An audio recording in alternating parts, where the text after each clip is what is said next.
Somos ciudadanos del país y ciudadanos del mundo. Magnífico mensaje para comenzar esta importante sesión. Sean bienvenidas y bienvenidos a la programación de Aprende en Casa. Una propuesta diferente y entretenida para que desde su hogar ustedes puedan analizar los interesantes contenidos de la asignatura de formación cívica y ética de tercer grado de secundaria. Dichos contenidos serán de mucha ayuda para su desarrollo personal y social. Todo lo que vean por este medio será parte de sus experiencias como una ventana de oportunidad en favor de su vida, el ejercicio de sus derechos y la sana convivencia. Esta sesión está centrada en un tema que nos interesa a todas y a todos. El tema es la participación de las y los adolescentes frente a situaciones políticas, sociales y culturales en el marco del respeto a la ley y a los derechos humanos. Para comenzar, les proponemos que reflexionen en torno a la siguiente pregunta. ¿Se consideran ciudadanas o ciudadanos del mundo? Para ampliar su reflexión, las y los invitamos a ver el siguiente video titulado Ciudadanos del país, ciudadanos del mundo. Pero antes, corran por hojas de papel, lápiz o pluma y su carpeta de experiencias para que anoten aquella información que consideren más importante. Ahora sí, corre video. El primer domingo de diciembre de 1812 se realizaron en la Nueva España elecciones para representar a las provincias americanas en las Cortes de Cádiz.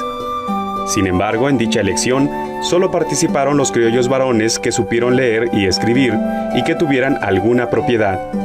Las mujeres, los sirvientes domésticos, los esclavos y las castas fueron excluidos de dicha elección. En la Nueva España, los grupos sociales con sus ideas libertarias influenciados por el pensamiento liberal de la Revolución Francesa, la independencia norteamericana y la Constitución de Cádiz, permitiría hacer que los derechos del hombre y del ciudadano se hicieran efectivos y universales. Bienvenidos a este espacio de diálogo y reflexión, donde platicaremos con adolescentes morales. En este programa platicaremos acerca de la ciudadanía. Para ello, contamos con la presencia de la maestra Susana Desiree García Herrera, especialista en formación cívica y ética. Esta pregunta va para los jóvenes. ¿Ustedes son ciudadanos? ¿Por qué? Bueno, yo considero que sí somos ciudadanos. Desde el momento en que nacemos aquí, tenemos algo que aportar y participamos en diversas actividades que la ciudad requiere y tenemos cierta decisión para a futuro. Bueno, básicamente yo creo que sí somos ciudadanos porque participamos activamente dentro de la sociedad, ya sea dentro del campo familiar o dentro de la educación, pero tenemos o realizamos diversas actividades que nos hacen ser ciudadanos, aunque seamos jóvenes en ese momento. Bueno, yo considero que somos ciudadanos por el simple hecho de existir, ya que permanecemos en este país y un país necesita de sociedades y las sociedades están conformadas por ciudadanos.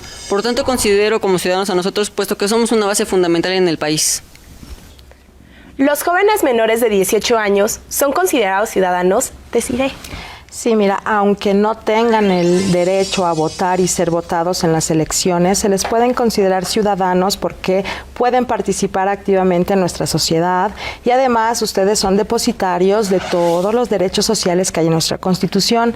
Tienen la libertad de pensar, de opinar y de expresarse sobre los distintos asuntos políticos. Así que el hecho de no tener la edad de 18 años no significa pues que no puedas participar en una organización ciudadana, política, hacer valer tu opinión y, como bien decía el compañero, ir preparándote para tomar tus decisiones cuando así corresponda. Muchas gracias. Veamos algunos hechos que influyeron para que surgiera en nuestro país la ciudadanía. Al final de la época colonial, la Constitución de Cádiz es la primera que reconoce los derechos individuales, a la libertad, a la propiedad y a la educación. El movimiento de independencia fue un antecedente en el reclamo de justicia y la lucha por conquistar derechos. Este se vio influido por la Declaración de los Derechos del Hombre y del Ciudadano en 1789 y los sucesos de la Revolución de Independencia norteamericana. Con la evolución de las ideas de las sociedades europeas y su influencia en América Latina, y con su igualación legal de todo individuo como ciudadano, es que las mujeres encuentran un espacio para desarrollar sus derechos ciudadanos. con la promulgación de la Constitución de 1917, se plasmaron los derechos civiles y políticos de los ciudadanos. En 1953 fueron reformados los artículos constitucionales 34 y 115, con los que las mujeres obtuvieron el derecho a votar y ser votadas. Con ello la democracia se amplió y se fortalecieron no solo los derechos políticos de las mujeres, sino también el reconocimiento de los derechos políticos y civiles de los grupos vulnerables. Así, hombres y mujeres hoy son reconocidos como ciudadanos sin importar su origen social, económico, étnico y cultural. Vamos nuevamente con nuestro especialista. ¿Cómo era la participación de los ciudadanos del siglo XIX y cómo es en la actualidad? Bueno, como sabemos, en el siglo XIX las mujeres, las castas, los indígenas, pues normalmente no tenían derecho a participar políticamente, pero esto sí no significaba que no lo hicieran. Lo hacían de una forma por fuera de las instituciones muchas veces. Y la participación política en el siglo XIX normalmente estaba reservada a los varones mayores de 21 años que sabían leer y escribir, ¿no? Y que a su vez tenían una renta anual. Aunque estos parámetros fueron cambiando a lo largo del siglo XIX, en general, a diferencia de cómo es hoy la ciudadanía, allá la participación era mucho más restrictiva y ciertamente los menores de la edad, que era 21 años, tenían una nula o muy escasa participación en política. Esto es muy interesante. Y de nuevo con los jóvenes, ¿por qué es importante que asumas tu papel como ciudadano? ¿Quién va a contestar? Pues bueno, para mí es muy importante asumir mi papel como ciudadano porque, pues como ya sabemos, todos somos la base de una sociedad. Entonces, pues para esto tenemos que pues opinar y decir qué es lo que nos gustaría que mejorara dentro de nuestra sociedad, pues para así poder tener un mejor lugar donde vivir o mejores personas con quienes convivir. Bueno, yo creo que es importante que asumamos nuestro papel desde pequeños, ya que desde chicos tenemos el criterio y la decisión para saber qué nos hace bien, qué nos hace mal y cómo es de que debemos decidir sobre una cosa u otra. Entonces yo creo que desde pequeños debemos de tener ese criterio para saber elegir. Maestra, ¿por qué es necesario que los jóvenes participen en la vida democrática de nuestro país? Mira, como hemos escuchado decir en numerosas ocasiones, pues el futuro de este país son los jóvenes y desde ahora deben empezar a involucrarse en las problemáticas, en las situaciones que enfrenta nuestro país para que en un futuro puedan tomar decisiones argumentadas y bien tomadas, por así decirlo. ¿O alguno de ustedes no ha participado en alguna asociación o de alguna manera políticamente en nuestro país? Bueno, yo no he participado en ninguna sociedad estudiantil, pero tengo una duda, ¿por qué hasta los 18 años se le considera la mayoría de edad legalmente? Mira, lo que pasa es que se cree que hasta los 18 años tienes la capacidad de tomar una decisión propia y fundamentada. Es decir, que cuando eres menor de edad o cuando eres muy pequeño, tus padres, tu entorno, tu sociedad todavía pueden influirte significativamente. De hecho, normalmente cuando estamos pequeñitos, pues si papá o mamá da una orden, debemos obedecerla, ¿no? Entonces todavía estamos sujetos a otra autoridad y es por eso que a partir de los 18 años se te considera un adulto con una opinión propia y con la capacidad de elegir. Ok, bueno, yo también quisiera preguntarle una cosa. Se ha mencionado anteriormente sobre las campañas del IFE donde podemos participar nosotros, pero exactamente qué es lo que podríamos hacer o dónde tendríamos que acudir para poder hacer algo, no tanto para las elecciones, sino para la ciudadanía como tal, porque a pesar de que se habla mucho de valores y también de una mayoría de edad o no, yo creo que también tenemos pues más cosas que podemos aportar los jóvenes. Mira, de hecho te puedes acercar a las oficinas del IFE. De hecho, ahora que va a haber elecciones pronto, normalmente se hacen campañas por parte del IFE en donde se recopila pues la opinión que tienen los niños y los jóvenes.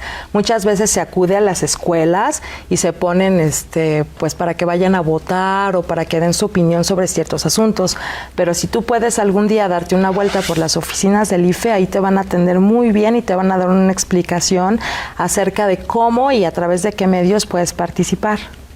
Estaba diciendo que normalmente hacen consultas ciudadanas y que van a la escuela, pero ¿con qué frecuencia se hace eso?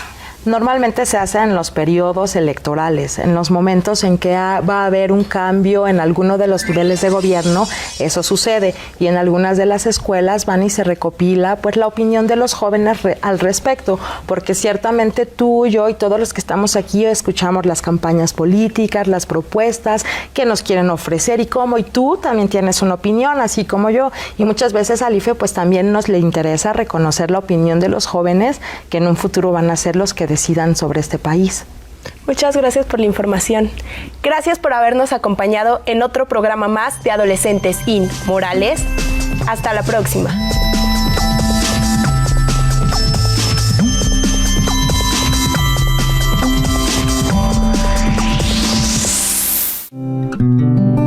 Solo la ciudadanía consciente de sus derechos y obligaciones ayudará a realizar el sueño de la democracia. Una persona considerada como miembro activo de un Estado y de una comunidad organizada que le otorga derechos y saberes es actualmente ciudadana y ciudadano del país y del mundo. Es verdad, es necesario que sepan que en nuestro país, al cumplir 18 años, una persona accede al ejercicio de derechos políticos y sociales que le permiten intervenir en las decisiones gubernamentales. Por ejemplo, elegir a sus representantes a través del voto y también, si así lo decide, proponerse para ser votada y elegida como representante de otras ciudadanas y otros ciudadanos. Entre las preguntas valiosas que no deben dejar de plantearse están las siguientes.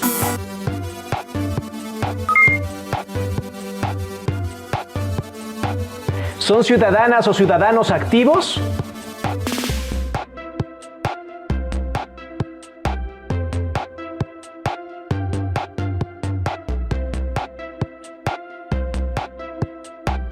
¿De qué manera asumen esa ciudadanía en su comunidad, en su escuela o con su familia? ¿Y en el mundo?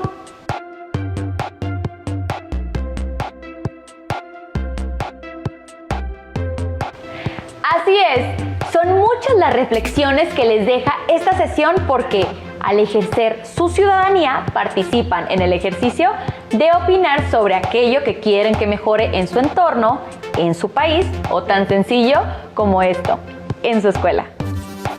Opinar, tomar decisiones y ejercer sus derechos les permite, como adolescentes que estudian la secundaria en México, ejercer su ciudadanía.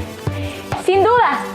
Recuerden que en el video se valoraba que el ejercicio de la ciudadanía comienza cuando tienen posibilidad de opinar, participar, argumentar sus ideas y ejercer sus derechos fundamentales. Es importante que las y los adolescentes como ustedes sean tomados en cuenta por quienes tienen la responsabilidad de las decisiones más importantes del país.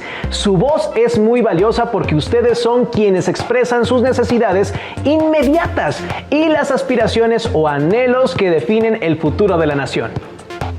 Para ampliar este interesante tema sobre el ejercicio de la ciudadanía y el respeto a las garantías individuales, las y los invitamos a observar con atención el siguiente video titulado ¿Se vale o no se vale? Bienvenidos al programa. Hoy reflexionaremos sobre las garantías que establece la ley en relación con los datos requeridos en diversas solicitudes.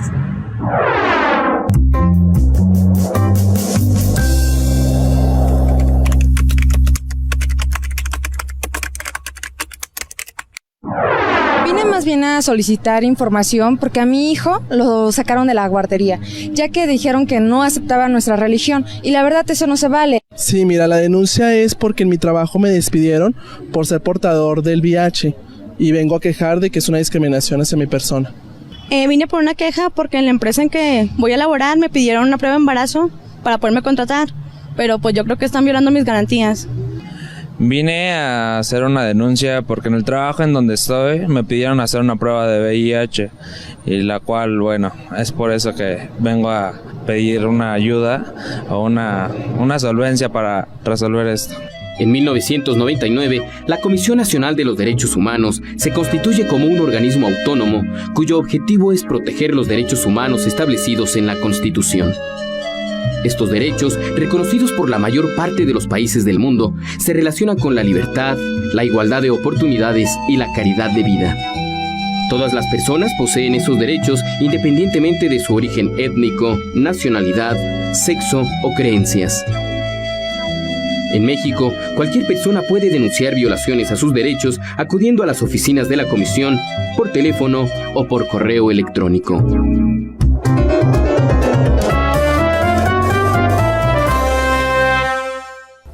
Nos encontramos con Ricardo Hernández, director del programa VIH, quien nos ayudará a identificar cuándo se violan nuestros derechos. Nuestros derechos humanos se violan cuando alguna autoridad abusa de su poder o cuando no hace lo que la ley le ordena hacer en nuestro beneficio. Decimos que nuestros derechos humanos son vulnerados cuando no se respetan las garantías que nos otorga nuestra Constitución, y de esa manera estamos ante la presencia de un abuso de la autoridad o de una omisión que puede ser responsabilidad del Estado. ¿Y cuáles son los casos más frecuentes en la violación de derechos? Los casos más frecuentes que recibimos de quejas por violaciones a los derechos humanos se refieren fundamentalmente a omisiones o irregularidades en la prestación de los servicios públicos, como puede ser que nos nieguen algún servicio público o que éste se nos dé de manera inadecuada. Otras de las formas que también son, por desgracia, frecuentes en nuestro país de violaciones a los derechos humanos se refieren a abusos por parte de las autoridades responsables de la seguridad, como pueden ser las policías o el ejército. Ricardo, ¿qué te parece si vemos algunos ejemplos de la violación de las garantías de los derechos humanos? Me parece muy bien. La mayoría de las violaciones a las garantías individuales se relaciona con la solicitud de información que por ley se considera privada. Por ejemplo, cuando se solicita a las mujeres presentar un comprobante de no embarazo como condición para otorgarles un contrato laboral. Cuando se niega un empleo, prestar atención médica, tener acceso a servicios, formar parte de instituciones educativas o ingresar a un centro deportivo a partir de un examen de VIH-Sida o de otra infección de transmisión sexual.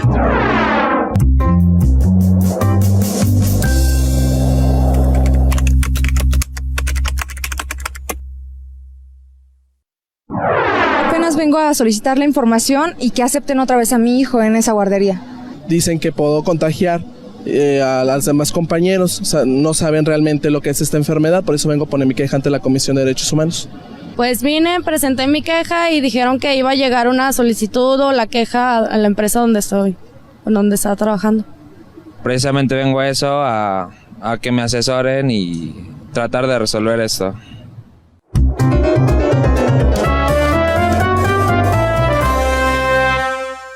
Ricardo, ¿nos podrías dar un ejemplo de los casos más frecuentes que nos comentabas? Algunas de las violaciones a los derechos humanos se dan, por ejemplo, cuando hay omisiones en la prestación de los servicios públicos, es decir, cuando las autoridades no nos brindan los servicios conforme a la normatividad, o cuando, por ejemplo, al tratar de solicitar un servicio público nos piden requisitos ilegales o nos tratan con discriminación por pertenecer a algún grupo vulnerable, por ejemplo, por ser mujeres, por pertenecer a una minoría religiosa, por ser indígenas, por tener una preferencia sexual distinta o tener discapacidad, por poner algunos ejemplos. Otros de los casos que también se presentan son abusos por parte de la autoridad, por ejemplo, por parte de autoridades encargadas de la seguridad pública o de la procuración de justicia, como pueden ser las policías preventivas, las policías ministeriales o judiciales o el mismo ejército. ¿Cómo ayuda la comisión a las personas que se enfrentan en una violación a sus derechos? Si alguna persona considera que ha sido violentada en sus derechos humanos, puede acudir en todo momento a la Comisión Nacional de los Derechos Humanos, quien le dará la orientación jurídica necesaria para atender su asunto. Si el asunto fuera de la competencia de la comisión, haría la investigación correspondiente con la finalidad de restablecer los derechos que le hubieran sido vulnerados. Muchísimas gracias, Ricardo. Gracias a ti. Nosotros continuamos.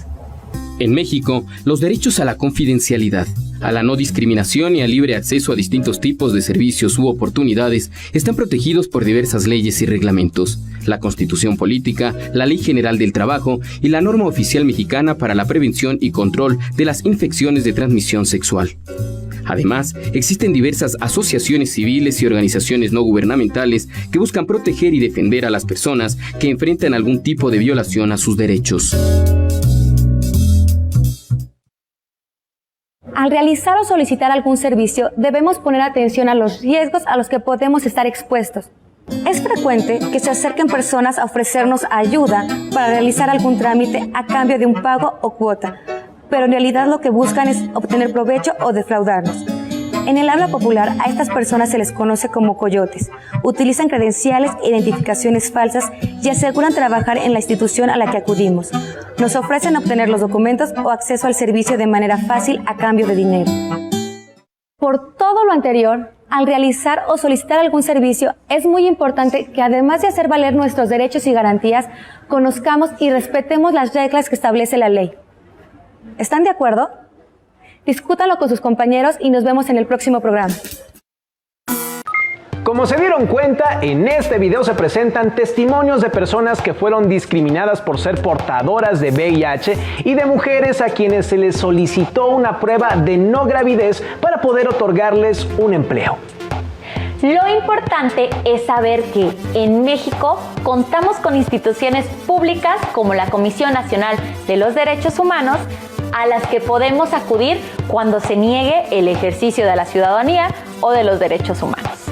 Claro, al respecto se me ocurre una pregunta que pueden responder al finalizar esta sesión y después incorporarla a su carpeta de experiencias.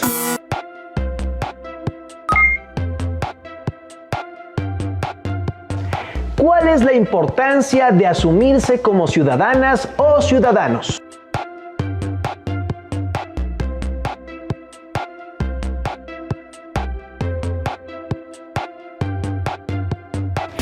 Recuerden también que una manera de fortalecer el diálogo, la cercanía y la convivencia con su familia es hablar de temas que para todas y todos sean interesantes. Por ello, las y los invitamos a compartir sus reflexiones con su familia. Dado que sabemos de sus habilidades para encontrar información muy valiosa e interesante en Internet, las y los invitamos a que amplíen sus conocimientos visitando el catálogo virtual de los libros del Rincón. Y les sugerimos consultar un libro divertidísimo que se titula Democracia en el País de los Monstruos de Seung Woo. Sí, este libro los llevará a imaginarse un país extrañísimo en el que sus habitantes tratan de vivir democráticamente en casa, en la escuela y en la elección de sus gobernantes. Recuerden que en la democracia todas y todos somos iguales, libres de expresar nuestras ideas, participar y discutir nuestras opiniones. ¿Quieren saber cómo practican la democracia? Entonces, no duden en buscar este libro y seguir leyendo. Recuerden siempre registrar sus avances y vivencias en su carpeta de experiencias y no olviden cuidar su salud y la de su familia. Las y los invitamos a seguir la programación de Aprende en Casa. ¡Hasta la próxima!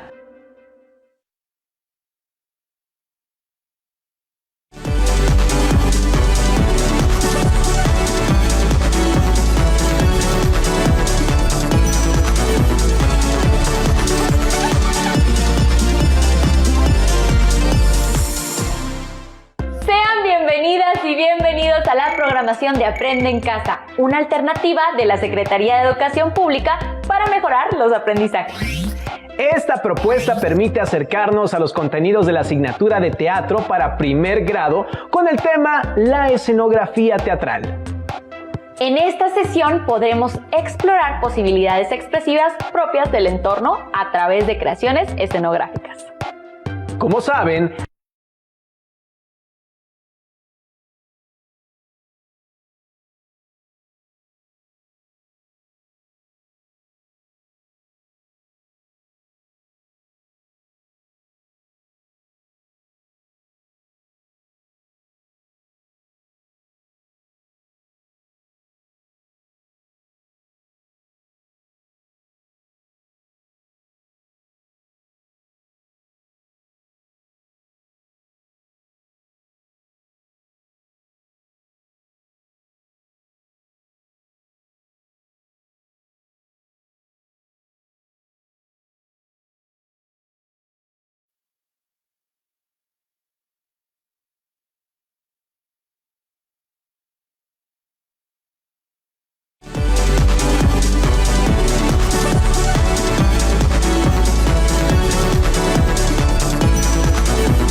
información de Aprende en Casa, una alternativa de la Secretaría de Educación Pública para mejorar los aprendizajes.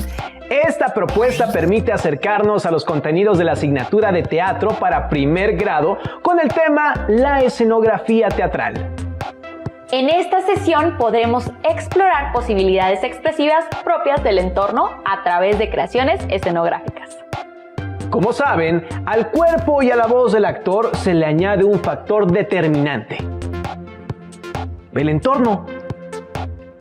Nos concentramos en aquellos aspectos sonoros del entorno, tales como los sonidos incidentales, los efectos sonoros, pero sobre todo la presencia de la música.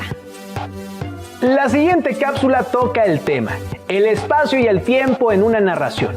Presten mucha atención, tomen lápiz y papel, anoten en su carpeta de experiencias los aspectos que les parezcan interesantes. Todas las situaciones y circunstancias que se desarrollan en una obra teatral están insertas en un tiempo y un lugar determinados. Los dramaturgos son quienes determinan ese tiempo y lugar para darle sentido a la historia que se desarrolla. El tiempo y el espacio están entonces claramente definidos y determinan las características de una puesta en escena. En una representación teatral podemos identificar dos tiempos. Uno es el tiempo real, que es el tiempo que dura la obra, desde el inicio hasta el final, y puede durar minutos u horas. Otro es el tiempo ficticio, que es el tiempo en el cual transcurren los acontecimientos de la historia. El tiempo ficticio puede abarcar incluso años y siglos. Por su parte, el espacio teatral se divide en dos. Uno es el espacio físico, que es el lugar donde los actores realizan su representación, es decir, el escenario. El otro es el espacio ficticio, que recrea el lugar donde se desarrolla la situación. Puede ser, por ejemplo, algún lugar dentro de una casa, un pueblo, una ciudad, un país, otro planeta o un lugar fantástico, creado por escenógrafos, iluminadores y la incorporación de efectos especiales. El tiempo determina el momento y la época en que se llevan a cabo los acontecimientos de la obra. Incluso, si es necesario, la estación del año en que suceden los hechos. Por ejemplo, la primavera del año 1512 o el invierno del 2500. Por su parte, el espacio representa el lugar donde suceden los hechos. Las acciones pueden darse en la calle, un departamento, una casa de la ciudad o el campo, en un bosque, una montaña, la playa o un lugar desconocido. Durante la representación, a veces no se dice la fecha ni el lugar en que se sitúa la acción, pero podemos reconocerlos, por ejemplo, a través de la conducta y forma de hablar de los personajes, por la escenografía y el vestuario, o la fecha en que se escribió la obra. Cuando tiempo, espacio y personajes se basan en hechos reales, estamos hablando de una obra realista. Cuando los elementos de la representación surgen de la imaginación del dramaturgo, nos referimos entonces a una obra de ficción. Una obra puede situarse en el presente, el pasado o el futuro. Si los hechos suceden en el pasado o representan situaciones que sucedieron realmente, se trata de una obra histórica. Si las situaciones y hechos representados son ficticios, decimos entonces que es una obra de época. Otras veces los dramaturgos proyectan obras que se ubican en el futuro, en cuyo caso se trata de obras de ciencia ficción. En resumen, sin importar el tipo de obra de la cual se trate, todas tienen que ubicarse en un tiempo y un espacio claramente definidos. El cuerpo, el espacio y el tiempo son elementos comunes a todas las manifestaciones artísticas. En el teatro, el cuerpo está dado por el actor. En cambio, la escenografía, la iluminación y la sonorización ayudan a delimitar el espacio y el tiempo. Tomen en cuenta que existe un espacio y un tiempo reales, es decir, el lugar donde ocurre la representación teatral y la duración de la obra. El espacio y el tiempo ficticios tienen que ver con los lugares y épocas imaginarias en que ocurren las obras de teatro. La escenografía es, pues, un elemento espacial que ayuda a entender y sentir al espectador acerca de dónde se sitúa la obra. Un castillo, un campo abierto, un desierto o el interior de una casa. El siguiente video explica con mayor detalle qué es la escenografía y su importancia para la puesta en escena. Pongan mucha atención a la realización de la escenografía y la utilería. ¡Qué lugar más tétrico! Me gustaría estar en mi casa con chimenea y un reloj cucú encima de ella, escuchando la tocata y fuga en re menor de Bach, pero con órgano, con mi amiga. Pensé que primero querías verme a mí, pero me doy cuenta de... No, mejor sin ella. Una buena escenografía es mejor sin cosas de más.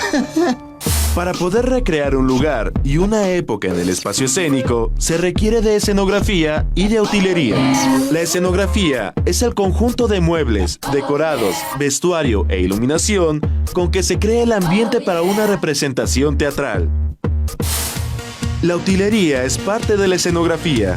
Son todos los elementos que los actores utilizan en una escena, como tazas, platos, monedas, candelabros, pulseras, sombreros, abanicos, paraguas y libros, entre muchos otros. La escenografía y la utilería ayudan al espectador a visualizar los ambientes originales en los que se desarrollan los acontecimientos propuestos en la obra. La creación de escenografías es un trabajo interdisciplinario que tiene estrecha relación, por ejemplo, con la arquitectura, las artes visuales, la historia, la música y la iluminación. Las nuevas tecnologías han contribuido a que las escenografías sean cada vez más espectaculares. Con el paso del tiempo, las personas involucradas en la elaboración de escenografías se han ido especializando.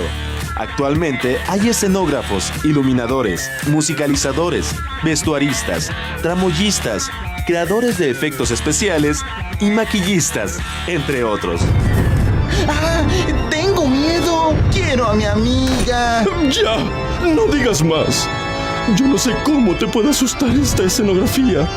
Un escenógrafo se documenta, observa pinturas, películas, fotografías y dibujos que hace su propuesta escenográfica. No puedes negar que también se necesita creatividad y que me quedó muy bien. El texto dramático tiene acotaciones que permiten tener las primeras nociones para crear la escenografía. A veces, los dramaturgos las recrean de forma detallada, pero otros lo dejan a la interpretación del director. Así como algunos son precisos y minuciosos, otros son más bien escuetos. El escenógrafo es el encargado de diseñar la escenografía de acuerdo con la visión del director de escena, con quien mantiene una comunicación constante durante la puesta en escena para el mejor desarrollo y logro visual de la propuesta teatral. Las escenografías de algunas obras de teatro pueden llegar a ser muy costosas, sobre todo las que son de época, por todos los recursos de mobiliario, vestuario y utilería que hay que recrear. Aunque la escenografía es una parte importante de la obra, también se puede prescindir de ella, porque la magia del teatro es contarnos una historia y hacernos vivir las pasiones de los personajes. Una buena escenografía no solo indica los espacios donde se desarrolla la obra teatral, sino que ayuda a generar un ambiente que provocará emociones al público. La escenografía guarda estrecha relación con las artes visuales, la arquitectura, la historia, la música y la iluminación. El escenógrafo es el artista profesional encargado del diseño escenográfico. Los escenógrafos también pueden abarcar otros aspectos del diseño visual de una obra de teatro: la utilería, la iluminación, el vestuario y el maquillaje. Los dramaturgos, autores literarios de las obras de teatro, dan información en las acotaciones de sus textos acerca de los espacios en que se desarrolla la obra. Sin embargo, la decisión final la toma el director de escena. Incluso hay obras que ocurren en el espacio vacío, es decir, sin escenografía. En estas son los actores, con su trabajo corporal y vocal, en relación con sus compañeros de escena, quienes logran construir la totalidad del espacio y el tiempo ficticios. La siguiente cápsula les dará información sobre los primeros pasos para desarrollar un proyecto escenográfico. El video lleva por título Propuesta de espacio y tiempo escénico. Pongan mucha atención. ¡No te queremos aquí! ¡Vente, me oyes! ¿Dónde está llave, hijo? ¡Ve, llave en la puerta, córrele! Toda obra se desarrolla en un espacio y un tiempo determinados, aunque a veces no están bien definidos. En el caso de nuestro collage, este puede desarrollarse en un mismo tiempo y espacio. O en diferentes espacios y tiempos, dependiendo de lo que acuerde el director con el grupo. El collage que presentaremos se compone de diferentes fragmentos de cuentos y obras de teatro, por lo que las acciones se desarrollarán en distintos lugares y tiempos. Pero todo el equipo de trabajo puede decidir si es mejor unificar estas unidades para que todos los sucesos tengan el mismo sentido. Por ejemplo, en el collage 7 maneras de amar, Fernando Gómez Pintel quiso mostrar las distintas formas de amar a través del tiempo, desde la época de las cavernas hasta la actualidad. En este caso, la recreación de épocas y lugares tiene que ser precisa para que el espectador la pueda creer y vivenciar. En el teatro, una mesa y 2 sillas pueden ser suficientes para permitirnos imaginar un café o un comedor familiar. Y si a ello agregamos música suave, rock o disco, nos facilita ubicarnos en una época o tiempo determinado. Una vez definido el lugar donde se ubicará nuestro escenario, que puede ser el salón de clases, el patio o el auditorio escolar, nos damos a la tarea de explorarlo, percibirlo y reconocerlo, de apropiarnos de él como si fuera nuestra propia casa. Para jugar con el espacio y con el tiempo, podemos realizar el juego del como si no lo conociera, como si me sorprendiera, como si descubriera que es una montaña, como si fuera la selva, como si fuera invierno, como si fuera un verano muy caluroso, como si fuera 1963 y todo lo demás que se les ocurra. Este tipo de exploración nos permite ir descubriendo distintas posibilidades para reconstruir los tiempos y espacios de nuestro collage. Y no menos importante, nos permite también hacer los trazos y movimientos de nuestros personajes en el escenario e imaginar los cambios de escenografía y utilería que requiere nuestra presentación.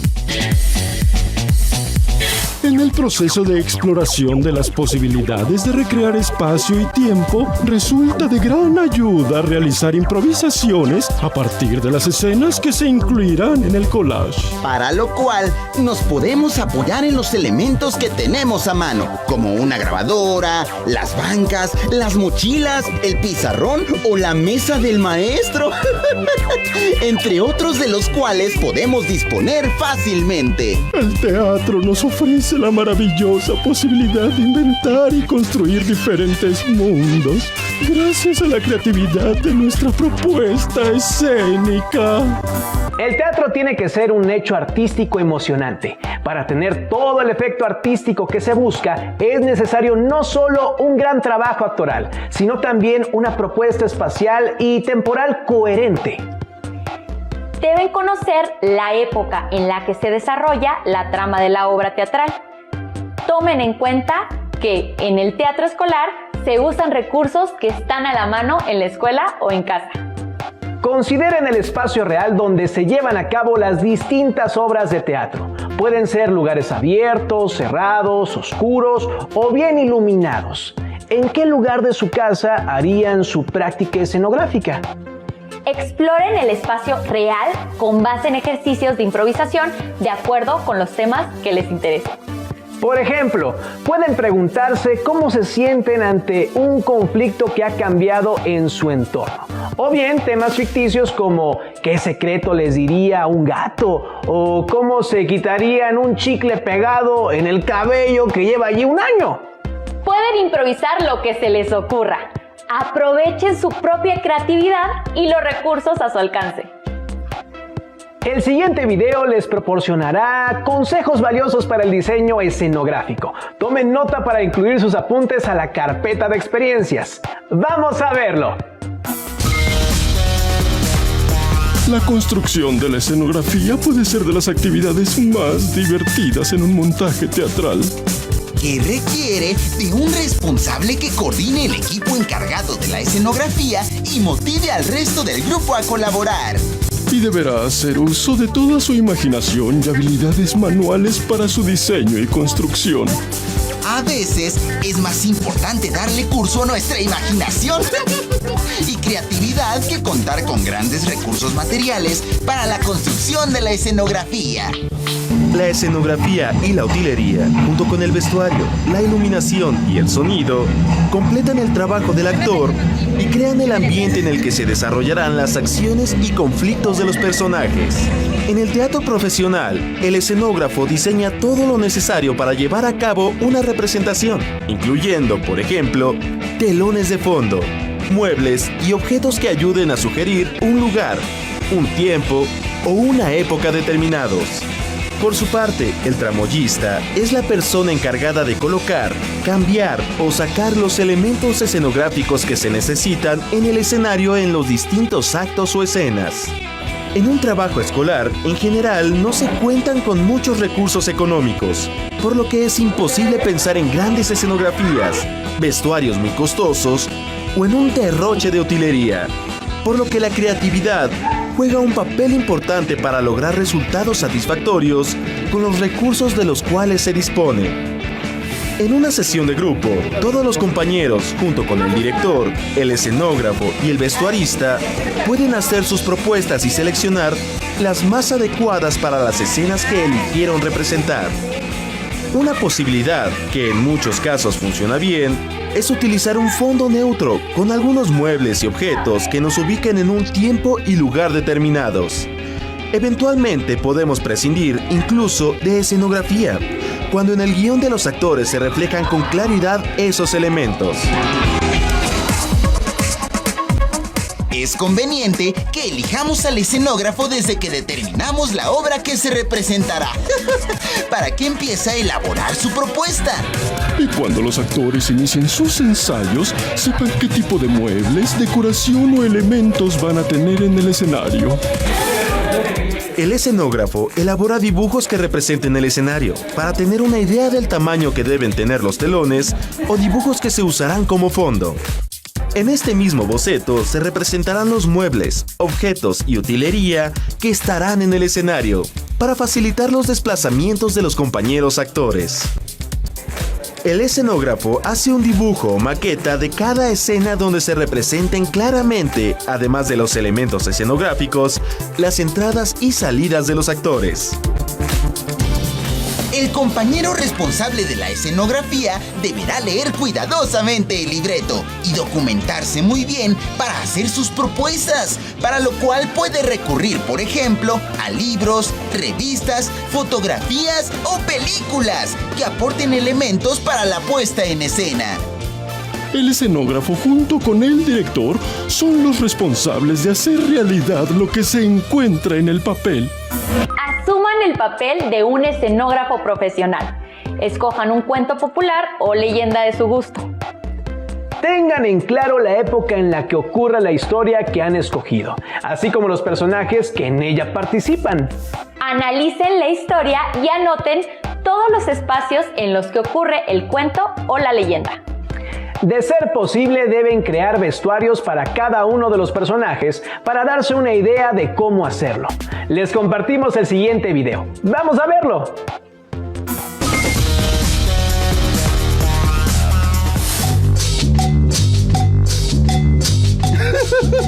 ¿Y cómo andas, huerco? Ay, no más, pasándola. ¡Rompa filas, soldado! ¿Cómo? Elegir nuestro vestuario nos permite reforzar la caracterización de los distintos personajes. Y nos impulsa a investigar más sobre la época y lugar en que se desarrolla la puesta en escena. Cotidianamente nos vestimos de diferentes formas, muchas veces dependiendo de las distintas actividades que vamos a realizar. Por ejemplo, para ir a la escuela, practicar algún deporte realizar labores domésticas o ir a una fiesta. A lo largo del tiempo, las distintas sociedades, de manera convencional, han marcado las formas de vestir de acuerdo con la actividad que se realiza e incluso con la clase social a la que se pertenece. Así, el vestuario de nuestro collage para las escenas que vamos a representar debe estar de acuerdo, en la medida de lo posible, con el tiempo y el espacio en que se desarrollan las distintas acciones dramáticas, la clase social de los personajes y las actividades que desempeñan. Para ello podemos recurrir a libros, revistas, fotografías o películas que nos ayuden a tener una idea clara de lo que necesitamos y de lo que vamos a representar en nuestro collage. Algunos de estos materiales los podemos consultar en bibliotecas, libros que tengamos en casa o en internet. Cuando ya sabemos cómo se vestían las personas en el tiempo y el lugar en el que se desarrolla nuestro collage. Lo siguiente es saber quién es nuestro personaje, qué edad tiene, qué posición social, qué intereses e inquietudes tiene y todo lo que podamos averiguar sobre él. El vestuario nos ayuda a expresar la forma en que piensa, siente y se comporta nuestro personaje. Nos ayuda a definir los rasgos del personaje que vamos a representar. Por ejemplo, un personaje inseguro y melancólico no utilizaría un vestuario extravagante ni de colores brillantes o muy llamativos. Pero un personaje audaz y extrovertido sí podría usar ropa que destaque claramente su presencia entre los demás. Un personaje acaudalado no llevaría ropa desgastada o rasgada, pero uno de baja posición económica sí. El vestuario permite a los espectadores conocer uno o varios aspectos de la personalidad de los personajes. Para realizar el vestuario es importante elegir entre el grupo a los compañeros a quienes atraiga la tarea de diseñar, coser y confeccionar el vestuario. Ellos se pondrán de acuerdo con el director, escenógrafos y actores para definir los rasgos que se quiere destacar mediante el vestuario, partiendo siempre de la época y el lugar en que se desarrollarán las distintas escenas. También deberán proponer colores y materiales que usarán para la confección, o si lo harán a partir de papel o de prendas de reuso que todo el grupo puede llevar de su casa y que sirvan para ser adaptadas. Y no olvidemos que podemos recurrir a nuestros familiares, amigos y conocidos, que con seguridad colaborarán también en la realización de nuestro vestuario. ¿Qué les parecieron estas ideas? Un vestuario puede ser hecho de un collage de colores. Identifiquen todas las características de sus personajes para crear el mejor vestuario para ellos.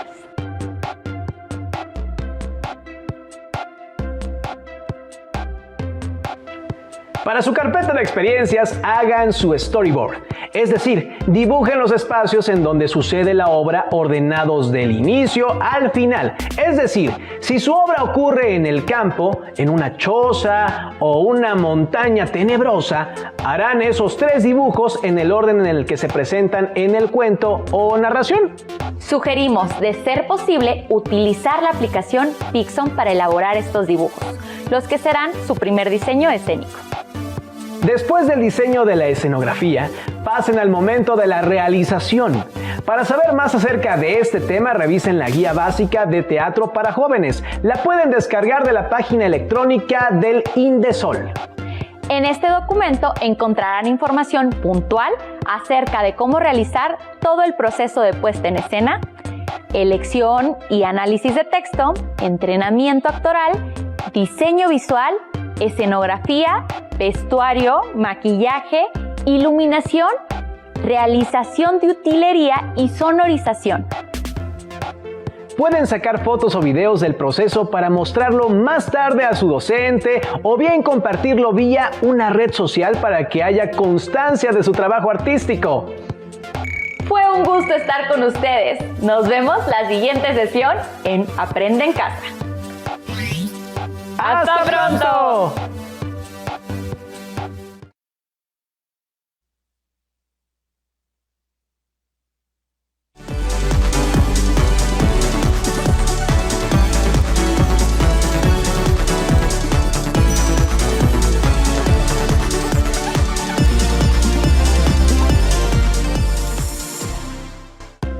¿Qué tal, alumnas y alumnos de secundaria? Sean bienvenidas y bienvenidos a un programa más de la asignatura Español Tercer Grado de Aprende en Casa. Esta es una propuesta que les permitirá descubrir nuevas estrategias de aprendizaje para que pongan en práctica sus habilidades escolares. Como en cada sesión, les sugerimos tener a la mano una pluma y un cuaderno para anotar las ideas y las preguntas que surjan. Intégrenlas en su carpeta de experiencias para que al regresar a la escuela las presenten a sus compañeras, compañeros y docentes. En esta sesión trabajaremos un tema que es de gran interés para todas y todos: las diversas lenguas del mundo. En cursos anteriores han reflexionado sobre la diversidad lingüística en nuestro país, así como las variantes del español. En esta ocasión identificarán algunas lenguas del mundo, la familia lingüística a la que pertenecen, su escritura y cómo han cambiado a lo largo de la historia. La diversidad de lenguas refleja la riqueza de las culturas. Existen lenguas con sistemas de escritura, de pronunciación y con historias de evolución diferentes entre sí. En cambio, hay otras que se parecen, por ejemplo, en su pronunciación y abecedario. ¿Alguna vez se han preguntado por qué lenguas como el chino o el japonés son tan diferentes al español? ¿O por qué el español y el portugués se parecen? La respuesta parece estar en... Mejor vamos a ver el siguiente video titulado Variación Histórica para ahondar en este tema. ¡Adelante! Es difícil establecer el número exacto de lenguas que se hablan en el mundo. Es complicado establecer fronteras y delimitar dónde acaba una lengua y comienza otra. Además, hay muchas de las que se tiene poca información y todavía no han sido estudiadas ni descritas a fondo. El lenguaje, gracias a la interacción de los hablantes, es una identidad de carácter social que está en constante cambio. Pero, ¿de dónde provienen y cuál ha sido la evolución de las lenguas que se hablan en la actualidad? Conozcamos algunas teorías sobre el origen del lenguaje.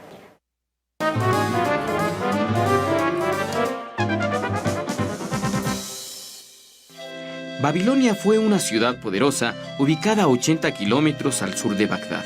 En los terrenos del templo de Marduk, su principal dios, se encontraba la Torre de Babel, una construcción de 100 metros de altura constituida por 7 pirámides escalonadas. Según un relato bíblico, los babilonios pretendían alcanzar el cielo con su torre. Yahvé, el dios hebreo, consideró arrogante este proyecto y castigó a los constructores, imponiéndoles diversas lenguas que les impidieron comunicarse entre sí. El nombre de Babel proviene del hebreo Balal, que significa confundir. Para los hebreos, su lengua era la original y única del hombre, desde la creación del mundo hasta la confusión entre las personas que construían la Torre de Babel.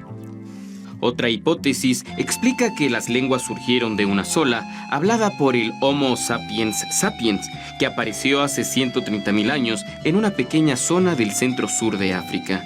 Según la hipótesis, a partir de un lento proceso de migraciones, la manera de hablar de cada pequeño grupo se fue diferenciando hasta que se formaron las diversas lenguas. Esta hipótesis también supone que, en vez de una lengua primigenia, aparecieron en diferentes zonas geográficas varias lenguas que no tuvieron ninguna relación entre sí. Una hipótesis diferente es la que representa a la gramática universal, para la cual las coincidencias entre las lenguas tienen su origen en el cerebro humano, el cual posee un programa que almacena todas las combinaciones de palabras que pueden producirse en los diferentes idiomas a partir de un mismo patrón. En esta teoría se apoya el hecho de que los niños pueden aprender varios idiomas con mayor facilidad que los adultos al no estar limitados por las características de una lengua particular. Ahora me queda más claro. El origen de las lenguas está íntimamente relacionado con la historia del hombre y su interacción social. El estudio del lenguaje es interesante.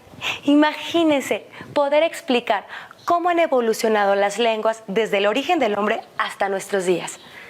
Los lingüistas, al notar semejanzas entre palabras de diferentes lenguas, empezaron a investigar sobre los antepasados de los pueblos que las usaban, encontrando que originalmente vivían en las mismas regiones y con el paso del tiempo se separaron y modificaron su lengua. ¿Qué tal si vamos a conocer cómo se agrupan las lenguas según su origen?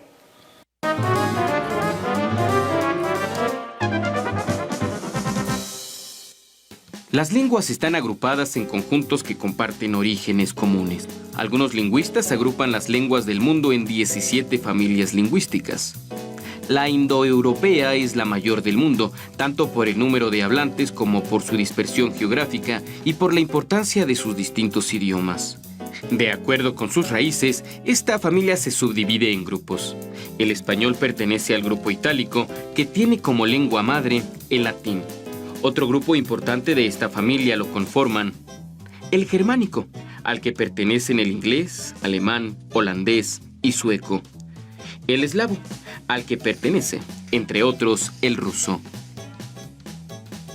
El indoario, al que pertenece el hindi. Y el helénico, al que pertenece exclusivamente el griego.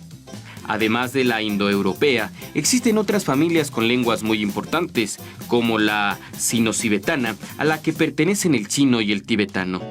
La níger-cordofana, a la que pertenecen las lenguas del centro y sur de África. Y la familia amerindia, a la que pertenecen todas las lenguas aborígenes de América Latina y algunas de Estados Unidos. Este recorrido a través de las lenguas nos lleva a revisar varios aspectos de la historia de la humanidad. ¿Qué les parece si ahora investigamos elementos particulares de 3 de las lenguas más habladas en el mundo? Por ejemplo, la lengua china.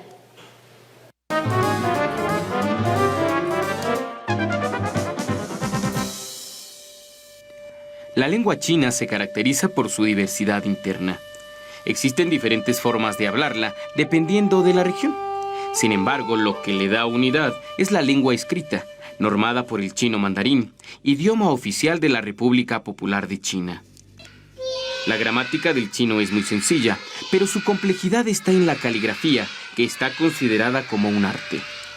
La lengua escrita posee alrededor de 40.000 caracteres, por lo que es muy difícil aprenderla perfectamente. Un ejemplo de cómo ha evolucionado la escritura es este pictograma que representa al hombre. Al inicio se representaba al hombre de perfil para enfatizar la principal característica humana, su posición erguida. Este signo evolucionó hasta mostrarlo de frente, con las piernas separadas, posición que expresa poder, superioridad, autoridad y dignidad. El árabe tiene 2 variantes. El clásico, que representa la lengua sagrada del Islam y se utiliza en el Corán. Y el árabe estándar moderno. Con esta distinción se enfatiza la diferencia entre la lengua sagrada, utilizada para la religión, y la que se utiliza en la vida diaria. Como sucede con todas las lenguas vivas, el árabe ha incorporado nuevos términos para conceptos que antes no existían y ha tomado prestadas palabras de otras lenguas. El español ha tenido también grandes modificaciones a lo largo de la historia, muchas de ellas propiciada por la convivencia con otras culturas. Por ejemplo, cuando los árabes conquistaron España, llevaban consigo una gran cultura que después de varios siglos de dominación impactaría la lengua española. Se estima que en la actualidad existen 3.000 voces incorporadas al castellano, tales como almohada, sofá, higuera, alpiste y algodón. También se incluyen en esta lista las palabras referidas concretamente al campo de las ciencias, como matemáticas, geometría, astronomía y química. Con la conquista de los pueblos americanos, el español incorporó palabras de las lenguas indígenas, por ejemplo, hule, chocolate, tomate, aguacate, entre muchas más. Actualmente, con el desarrollo de la tecnología y el intercambio internacional, el español ha incorporado el uso de términos como filmar, radar, módem, cassette, compacto o PC, por ejemplo.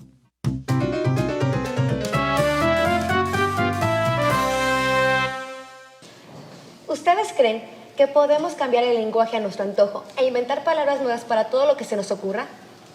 Para conocer cómo los cambios que se producen en el lenguaje adquieren validez, nos encontramos con el escritor Felipe Garrido, miembro del número de la Academia Mexicana de la Lengua. En el caso de la lengua española, ¿cómo se validan los cambios y quién se encarga de reconocerlos y oficializarlos? Cualquier lengua es un organismo vivo que está en permanente cambio, por muchas razones.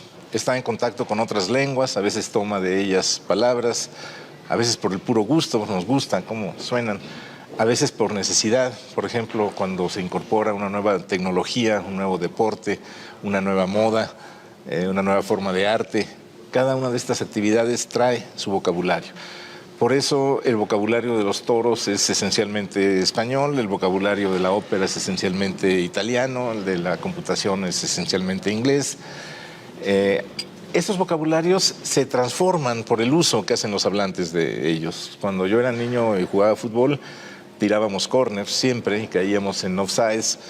Ahora se tiran tiros de esquina y se caen fuera de lugar. Ya esas palabras no se conservan en la forma inglesa original que tuvieron.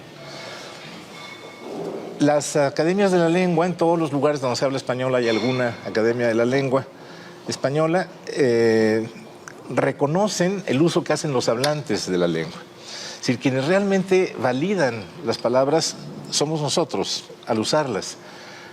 Hay palabras que usa un pequeño grupo de gente. Bueno, esas no son de uso general. Hay palabras que se van ganando terreno en el momento en que se usa por todos los hablantes, lo mismo oralmente que por escrito. Los miembros de las academias avisan para que esas palabras vayan siendo incorporadas al diccionario. A veces puede pasar mucho tiempo y no incorporarse. Una palabra que no está en el diccionario de la Real Academia Española, que es el diccionario de las academias, es, por ejemplo, desafortunado, aunque sea nuestra forma habitual de decirlo en México. En el diccionario dice infortunado, que casi nunca usamos. Aquí decimos infortunio, pero no infortunado. La Academia Mexicana ha pedido a las academias, a la comisión del diccionario, que incorpore la forma desafortunado. Y probablemente en la próxima edición del diccionario venga ya. Hay una versión actualizada del diccionario en línea, una versión digital. Ahí los cambios se pueden incorporar más rápidamente y cuando se haga la impresión en papel ya vendrá puesta ahí, ¿no? En el diccionario del español de las academias, lo que se recoge es el lenguaje de uso general. Además de ese lenguaje de uso general, cada especialidad tiene su propia jerga, su propio vocabulario, su propia manera de hablar. Entonces, por eso existen diccionarios de medicina o de comunicación o de ingeniería o de filosofía o de religión. Es decir, hay diccionarios de muchas especialidades que recogen palabras que no están en el diccionario general o bien significados de palabras que no están en el diccionario general, ¿no? Pero quienes realmente van haciendo cambiar la lengua y le van dando validez son los hablantes.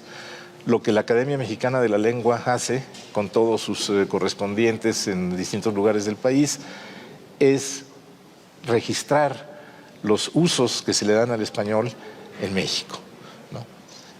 La Academia no autoriza, la Academia reconoce lo que los hablantes usan.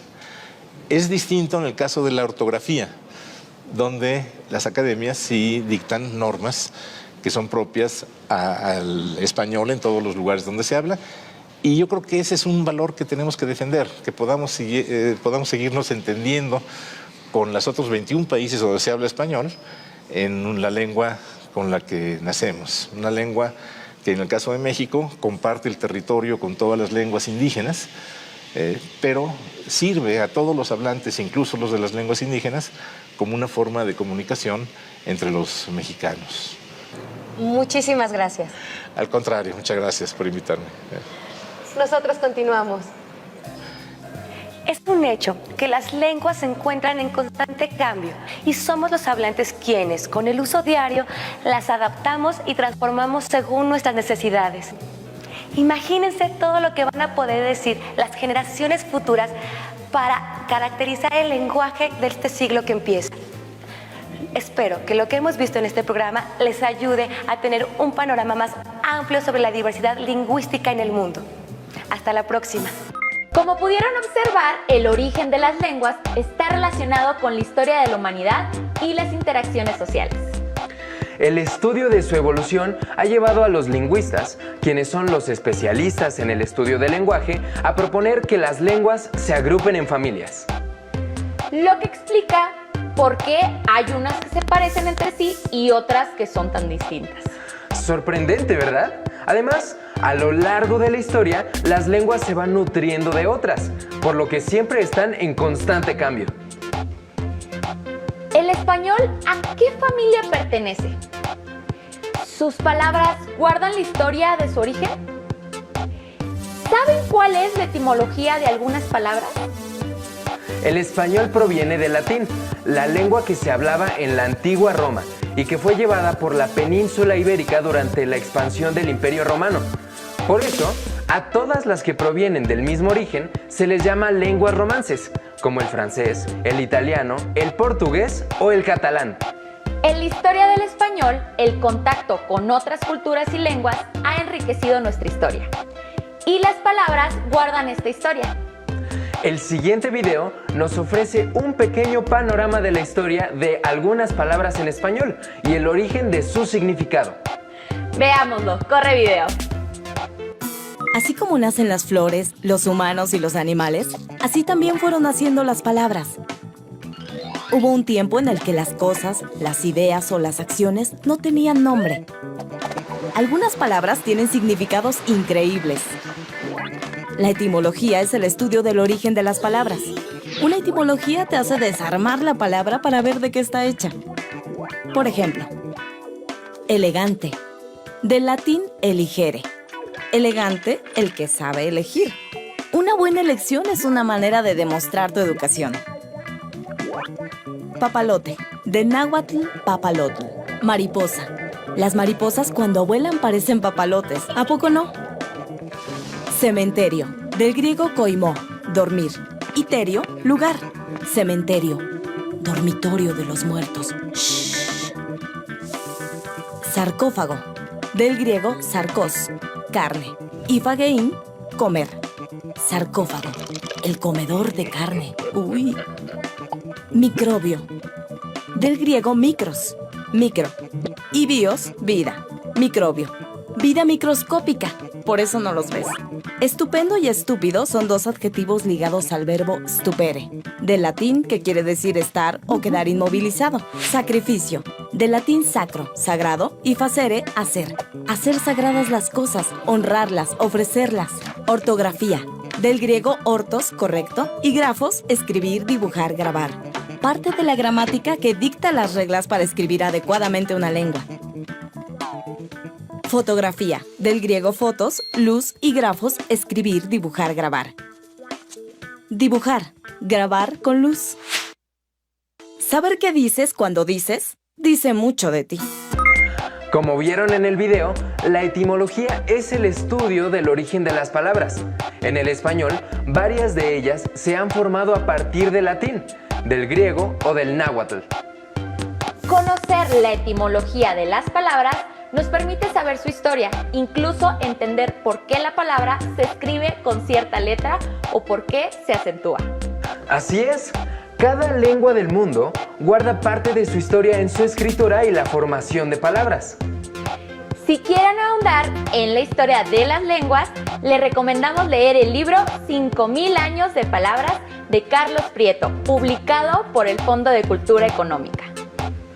Ahora que tienen un panorama sobre las lenguas que se hablan en el mundo, les proponemos escribir y responder las siguientes preguntas.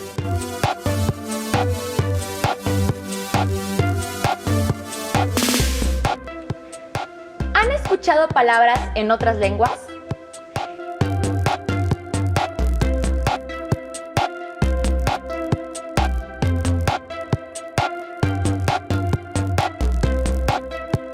¿Qué semejanzas y diferencias tienen con el español en la pronunciación?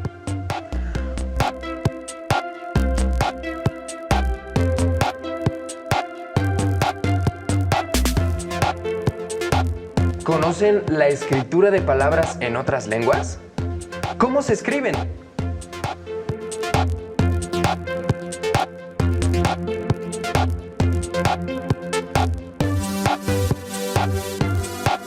¿Cómo es que el contacto entre culturas enriquece a la lengua?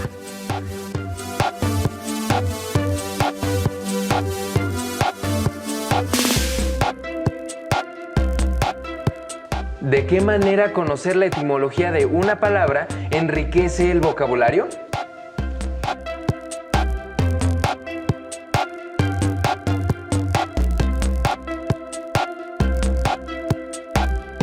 Si en la antigüedad el griego y el latín enriquecieron al español, ¿cuáles lenguas modernas creen que lo sigan enriqueciendo?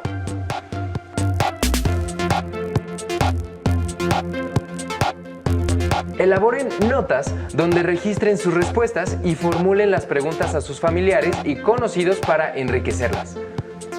No olviden guardarlas en su carpeta de experiencias.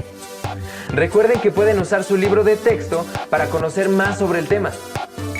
Llegamos al final de esta sesión. Esperemos que les haya sido útil para ampliar sus conocimientos sobre la diversidad de lenguas en el mundo. No olviden ser pacientes, empáticos y solidarios con los demás. Mientras tanto, cuídense mucho y continúen viendo la programación de Aprende en Casa. ¡Hasta pronto!